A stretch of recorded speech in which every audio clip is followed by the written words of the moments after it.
What if I told you a major shift is happening right now, one that could affect every young man turning 18 in America? Because this isn't just policy, this is about the future. Welcome back. Today we're breaking down a developing story involving Donald Trump and a controversial move tied to the U.S. military draft, one that's raising questions, concerns, and a lot of debate. Here's what's happening.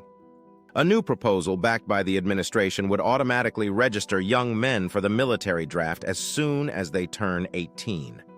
Now, technically, this isn't a brand new requirement. For decades, men between 18 and 25 have already been legally required to register with the Selective Service system. But here's the key difference. Up until now, that responsibility was on the individual. You had to go out and register yourself. Under this new plan, that step is removed. The government would automatically pull data from federal systems and register eligible individuals without them having to do anything. On the surface, supporters say this is about efficiency. They argue it reduces paperwork, increases compliance, and ensures the system is ready if the country ever needs to activate a draft. But critics are raising a very different concern. They're asking, why now? Because while there hasn't been a military draft in the United States since 1973, the fact that systems are being streamlined has people questioning whether this is about preparation for something bigger. And that's where the controversy really begins. The article points out what many see as a contradiction. President Trump has long described himself as a peace-focused leader, but at the same time, his administration has taken a more aggressive stance globally, especially with rising tensions in regions like the Middle East. At the same time, critics are also bringing up Trump's personal history. During the Vietnam War, he received multiple deferments, including one tied to a medical condition.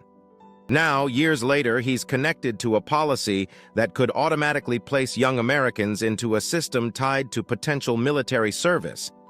And that contrast is fueling the conversation.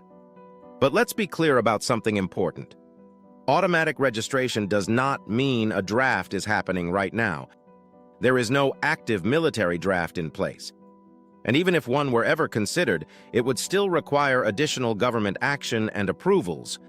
Still, the idea of being automatically entered into that system without choice has sparked concern, especially among families, young men, and those watching global tensions rise. Because when you combine growing geopolitical conflict, military readiness, and policy changes like this, it naturally leads people to ask questions. And those questions matter. What does this mean for the future? Is this just modernization of an old system or preparation for something more? That's what people are trying to figure out. At the end of the day, this isn't just about politics. It's about awareness. It's about understanding what's changing and how it could impact the next generation. Because whether you agree with it or not, this is a conversation that's not going away anytime soon. If you want more breakdowns on major news, policy changes, and real-world events that actually impact your life, make sure to like, subscribe, and turn on notifications so you don't miss what's next.